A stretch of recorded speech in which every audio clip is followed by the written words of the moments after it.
Guest on today's show, it's Mr. Mark Thomas. Hello. Hi there, Lewis. How are you? I'm very good, thank you. How are you? I'm happy. You're happy? Are you happy that you're going to come and see us? Well, I'm happy that I'm going to come and see you, obviously. I'm a big fan of Seasides and of Stone Circles. So, you know, Penzance pretty much ticks the box for me. So that's very good. But also because I've just won, me and my mates have won a little court case today, which is all very exciting. Oh, congratulations. That must be good for you. Well, what it is was the Hyde Park, the Royal Parks in London, decided they were going to charge for playing sport on certain parts of the park. And so if you wanted a game of softball, you'd have to pay to play in a public park. And some people I know who are in a London charity softball league started a petition against it, and I got in contact with them. And they said, this private company are charging. And they said they'll charge for any sport that is a league or championship sport. So we organised the world's first What's the Time, Mr. Wolf championship and challenged them to come out and I was running around the park in a wolf costume, as you know, and challenged them to come out and try and charge us for this. And they refused. But at the same time, the London Charity Softball League put in a letter before claim, it's called, to the Department of Media, Culture and Sport, and went straight to the Minister and said, we think the Royal Parks have acted illegally. There's been no public consultation. The job wasn't put out to public tender, and the Royal Parks have not got in their bylaws that you can make a charge. And if you want to change your bylaws, you can, but you have to go through Parliament because you're a Royal Park. And today we learned that the Royal Parks, the Department of Culture, Media and Sport and the Royal Parks have thrown in the towel and have basically said they're not going to charge. Wow, so you've brought positivity to the world today. You've done something... Yeah, I like to think so. I like to think I bring positivity to the world every day. But today we've had a good day. It means that actually, you know, a year after the Olympics, you can't be turning around to people and saying you're going to charge them for playing on a bit of parkland. And especially such an iconic place, like you said, with the Olympics, is kind of, that's a bit of a Mickey take to bring such a thing in. You're absolutely right. So I'm in a particularly good mood today. Well, when I found out you were coming on the show, I was very excited because often you were described as you like a bit of mischief, which I do myself. So I thought you'd be the perfect guest, and the fact that you're coming to Penzance 2 minutes away from the studio is also very exciting because I'm going to come and watch the show. And at the Acorn Theatre. Have you ever been at the Acorn before? Many times, and I'm greatly relieved the Acorn is still alive and up and running. Because you know there were a few dark days a little while ago, and it's brilliant that it's still there. Now, and I think you know, credit needs to go for the folk who've really stuck in there and kept it going. Kept it going for us because it's such a nice venue, such a kind of small but collective and warm venue. So it's definitely a nice place. I did a gig there. I've forgotten. It was a few years ago. Once I did a gig there, and afterwards I said, does anyone fancy going up to the Stone Circles and we'll have a drink afterwards? And we did. It was lovely. So the audience came up with me. So you made friends. Sweet. Now, you've done so much, and you've been in the kind of entertainment business for a very long time. But when did you realise that kind of comedy and presenting was for you? When was it that you realised that you wanted to make this your career? When I was 16. At a very young age. Yeah, I just decided I wanted to be a comic when I was 16. And I didn't quite know...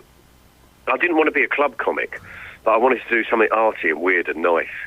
And I just discovered... when I was 16, I was really into sort of bands like Crass, so anarcho-punk bands, but also into very arty...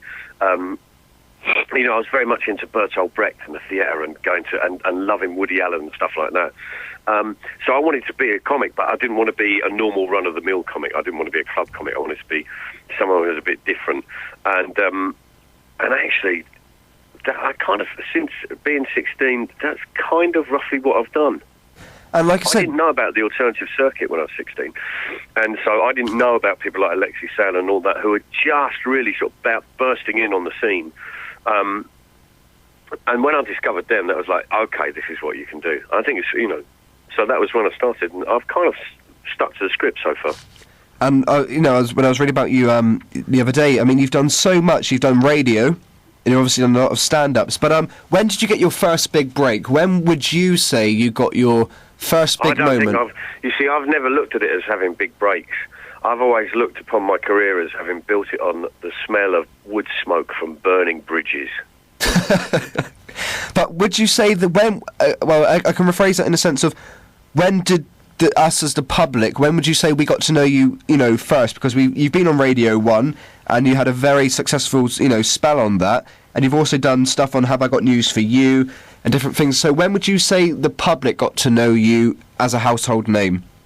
I don't think I am a household name, which is quite nice, because if you're a household name, then you're domestos. You know what I mean? I don't want to be a household name. I'm a niche market, and I've always wanted to be a niche market.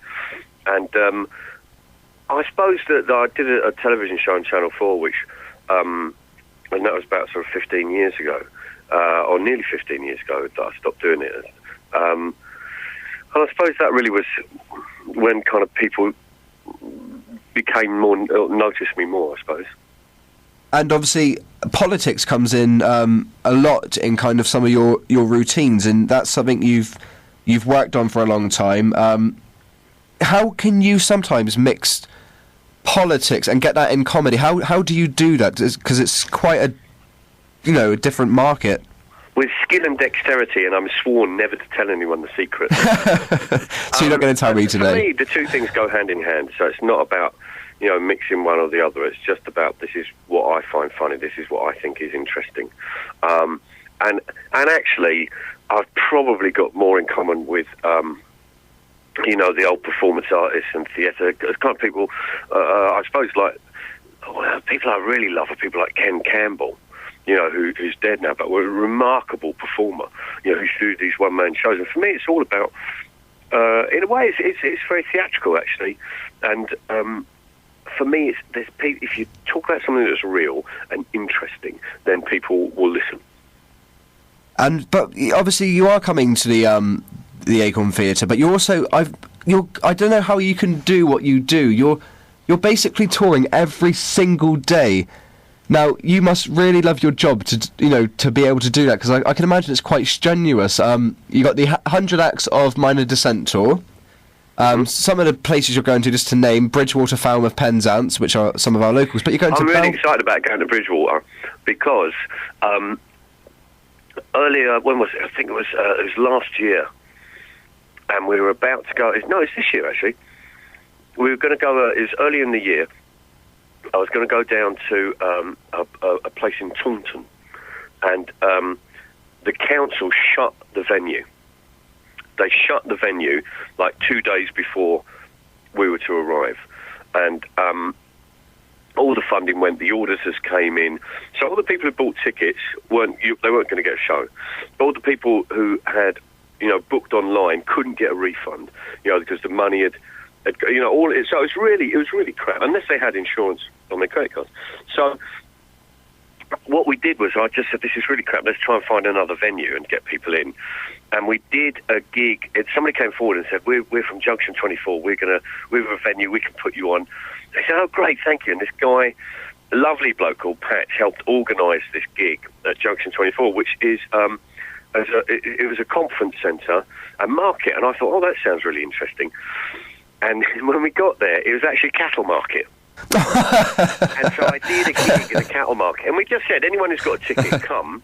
Even if you didn't manage to pick it up from the box office, we'll just run an honour system, and we'll set up a gig, even though the gig's shut down, even though we're not going to get any money. We'll set up and run a gig for you, and it was great. It was great. It was just outside of Bridgewater, so it was very exciting to be going back there. But what can we expect from your tour? If you were to kind of describe it, what can we expect when we come to watch you? You can expect just laughs, lots of laughs, some tutting, and some incredulity. Sounds very exciting, and it sounds like you kind of you enjoy doing kind of like a nice collective small group gigs, because like you said, you go and have a pint with some of the people that bought tickets, which not many comedians would do, so that's very nice. So would you say that you enjoy it when it's kind of small and cosy almost? I think I'm not a big fan of stadium comedy for sure. I'm not saying for 1 minute I could do it. It's a difficult thing to do. But I'm not a fan of it. I don't see the point in watching something on television and thinking, oh, I like that bloke. Let's go and see him live. And then you arrive in a stadium and they're so far away, you've got to watch television screens to see them live at the side of the stage.